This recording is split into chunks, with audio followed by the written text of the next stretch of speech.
Hi everyone, Arlene Schiffer from MJ's Handmaids. If there's background noise, please excuse it. It's the AC. A little warm today. It'll be kicking in and out throughout this little video. I want to show you today how to make these earrings. I've had quite a few requests, so I'm on it. But first, it's going to be in a two-part video tutorial or follow along, because the caps, one, I'm using my phone to record this and I'm limited on room, so I'm going to do it in two parts. First is going to be the caps. I make these lots of different ways actually. This here, I've used a 21 gauge round dead soft copper wire, and it made about 6-8 loops around the bead, and you can see some of them a little bit overlap, but you can get away with that. People aren't going to mind.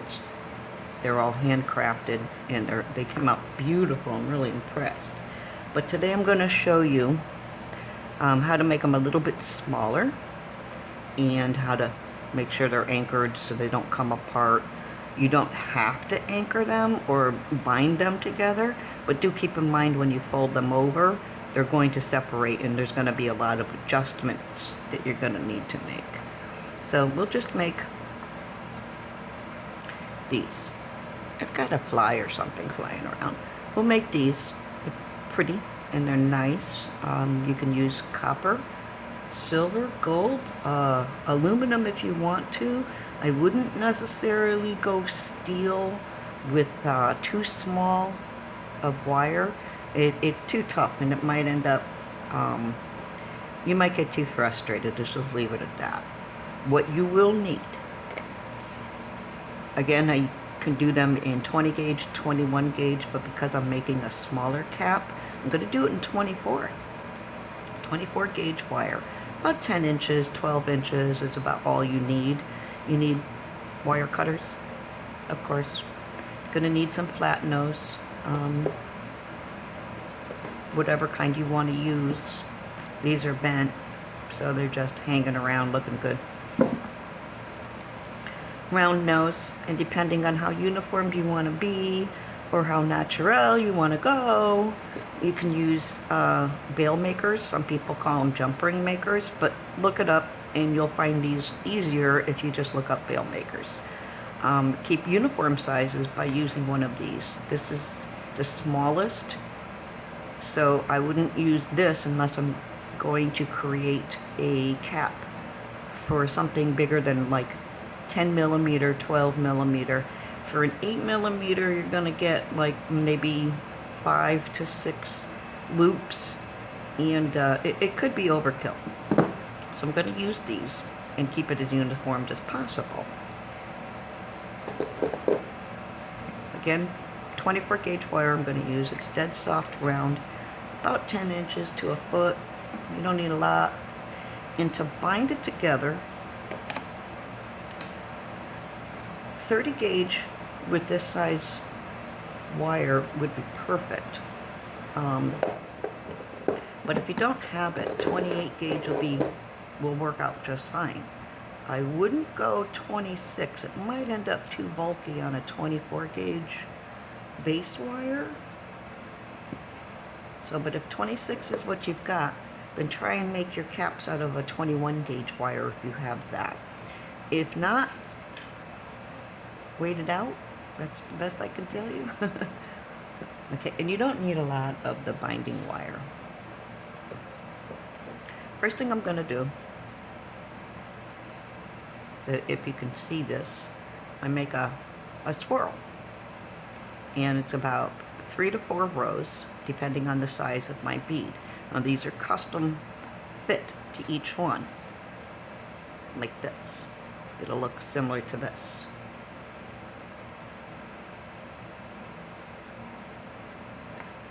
So I want to leave enough of a hole, big enough in the center, so we can get the wire through the bead, as long as your wire will make it through the bead. and the cap, but you also need the hole big enough because you're going to be binding these loops and they go through the center hole. So it needs to be big enough to get it all through. Plus leave you room so that you can put another wire through to hold your bead. So that you're just going to swirl.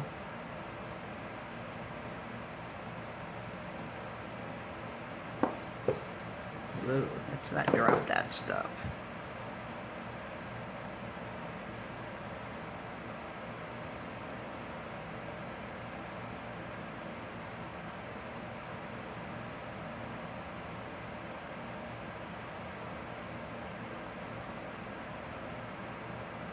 Use your flat nose, not too hard. If your wire is soft enough, it'll just fold around it without slipping through the jaws. And I've got 2 wraps so far. I'll show you what I mean when I'm counting my swirls on these. This is 3. How do I know that? Let's use this because it's a different color. Do you see where I start from? Right there. And where you go around the first time, when it meets up to your beginning, that's round 1. And then you bring it around again and it meets up, you've got your second and then a third. So if you can count it, 1, 2, 3. I've got a row of 3 wires all the way through. And that's what it will look like. I'm going to go 1 more. And then I'm going to measure it to the bead.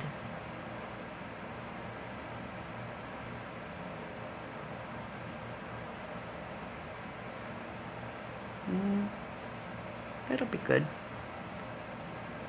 The loops going around will be enough to... How many do I have there? I've got 1, 2, 3, 4, 5. So we'll do 1 more. So 1, 2, 3, 4. And keep it uniformed, and we'll go 5.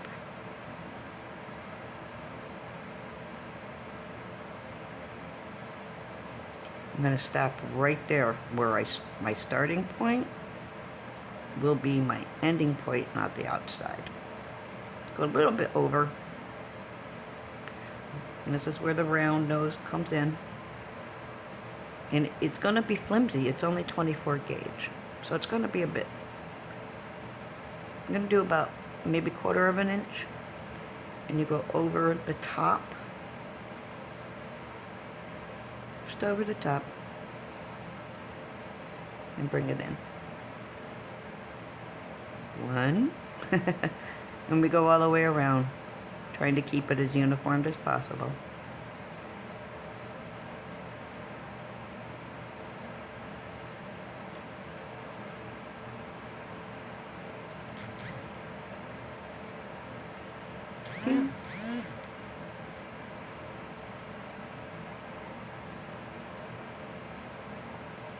Another thing that I'm doing is each rep, this one came up and I did it on the top of the wire. My next one will be underneath. And that keeps a nice loop pattern going.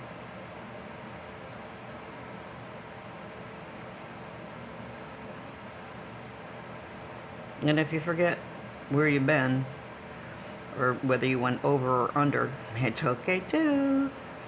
Not real noticeable, but it's more of a creator satisfaction, designer satisfaction. Yes, we have needs too.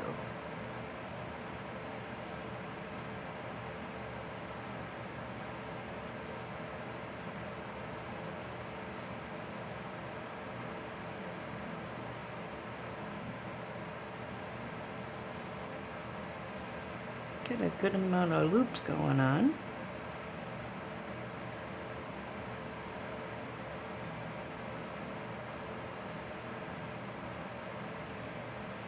And they're getting a little bigger. I kitty on my back.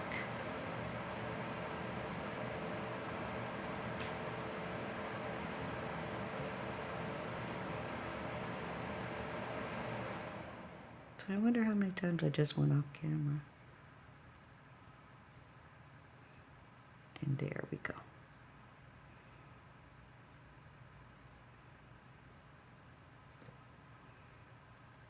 Ta-da. You can clip this if you want to, but it makes it a little bulky. You can anchor that last loop through here.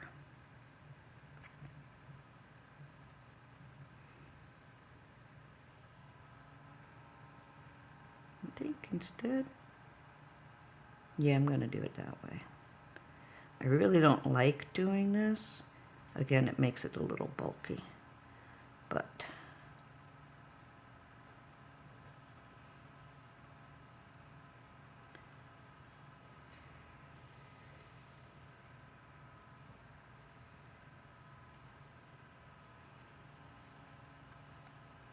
and fix that back up.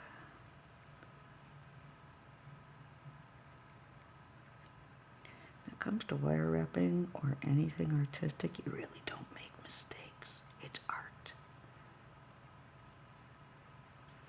If there's a flaw, it's part of the design. Now hold that so it doesn't bend anymore, stretch anymore. Pinch it down, and I'm going to cut that. Nothing more, because it's going to be sitting on top of a bead. It won't touch anybody. And that's it for the cap for that. Now let's bind it. You don't need a lot. You need very, very little. I need to pause for 1 second. I have a grocery delivery coming. So I'll just pause for 1 second. You won't even notice I'm gone. Okay, now I'm back. Let's bind this now. Pardon my head. Again, you're only going to need 4 or 5 inches of your small wire. 28, 30 gauge is really, really good. It would be perfect for this size. This is 28 gauge. I don't have 30, so just a few inches. This is overkill.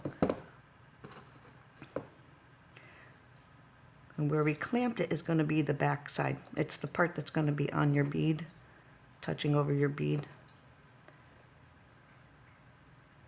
It doesn't matter which way you want to start. Start any way you want to.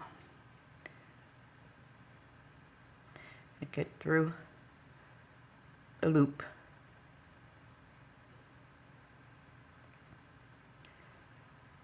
Like so, and being this is the back side, because that's where we have our anchor folded in. Remember that. It's gonna be okay if you forget and it ends up being the top. It's not gonna be too noticeable. You're gonna go through these loops and then back through the center hole. And that's the pattern you're gonna do throughout all of them.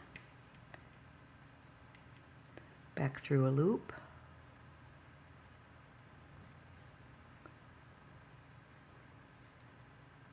You want to make sure, why is it? Because I anchored it. And that's why it's going to do that. So before I'm beyond the point of return, I am going to fix that.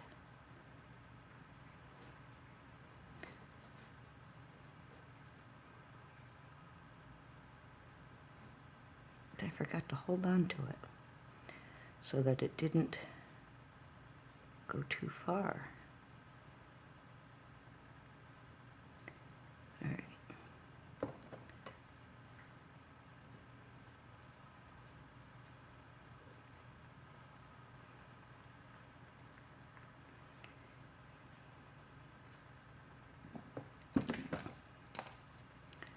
Yeah, I probably should not have anchored.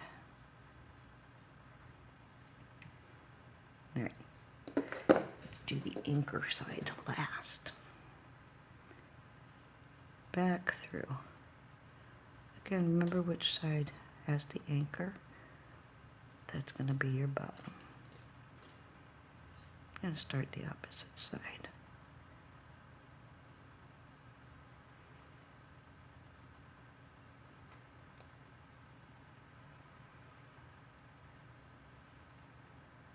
Through the loop, going to start over and back through the hole.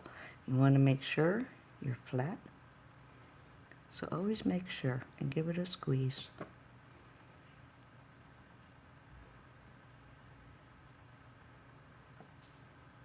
And you're going to do this all through all the holes, keeping them all anchored.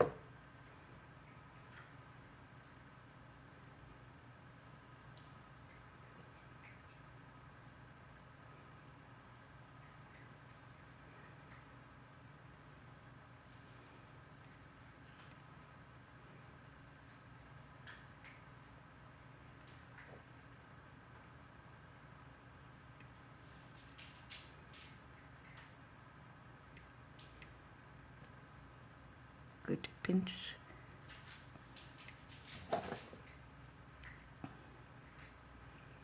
Keep it aligned.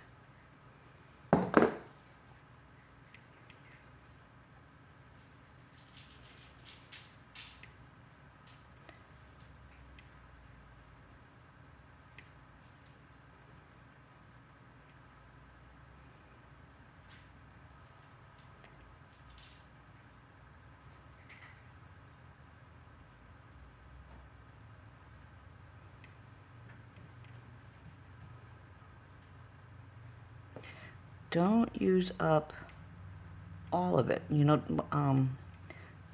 don't weave until you have just a pinch left.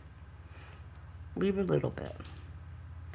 I'm going to start with the longer end. Go back to the other side and use the other end because it's longer so that I can meet them up.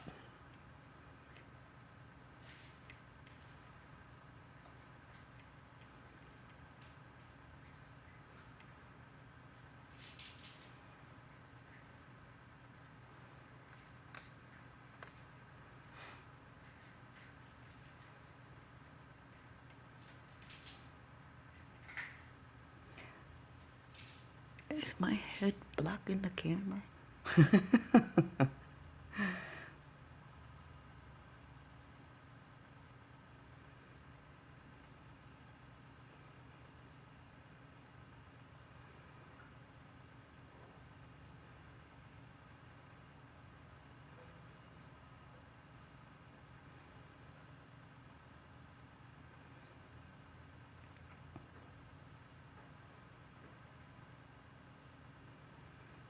Through the loop, the outside loop, into the center hole. Round and round and round. And that's all you're doing.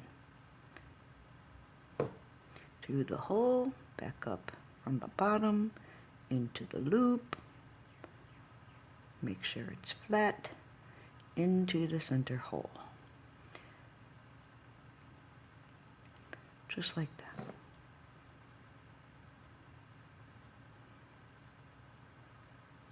This is the back side.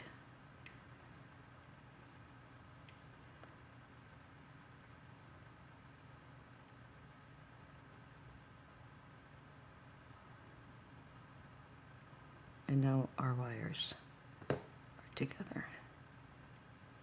Bring this tight together. We have a cap. Straighten them out, make them look good.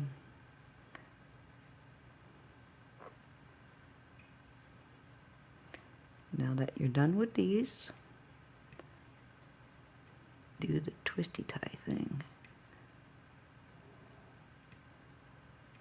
And just get these together a little bit. A couple of twists. Long enough so that you can fold it over. Sorry, again, I'm recording on my phone. Cut the ends off.